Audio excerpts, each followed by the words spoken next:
Time হবে, কখন ছাড়বে কখন ছাড়বে। ছাড়লো তো ছাড়লো কখন, না তো ছাড়লো তো ছাড়লো 5:30টায়। আমি দেখছি ওইখান থেকে, কিন্তু তাও গেছি, যেমন তেমন হোক গেছি, যেমন তেমন হোক আমি গেছি। সেইটা না। আর হলো আপনি যতবার রেল লাইনে এমনি করে টুকি মেরে যতক্ষণ দেখবেন না, ততক্ষণ 1 নম্বর হলো আপনি বাঙালি ইন্ডিয়ান নয়। কেন আমরা বাঙালি ইন্ডিয়ান হলো একটাই, যে ট্রেন কখন আসবে, ট্রেন যদি লেটও থাকে 2-3 ঘন্টা মাইকেও বলে। এমনি দেখি তো, দূর বাবা ট্রেন আসছে না, দেশের কি হবে, এইটাই। আর হলো যে কিছু বলছিলাম, যা লেট, কিন্তু তাও পাহাড়ে গেছি, পাহাড়ের নিচে থেকে ভিডিওটা তুলেছি। এমনি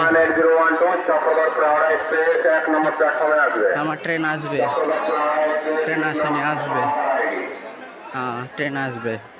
আর হলো পাহাড়ে উঠতে পারিনি, নেক্সট টাইম যদি আসি পাহাড়ে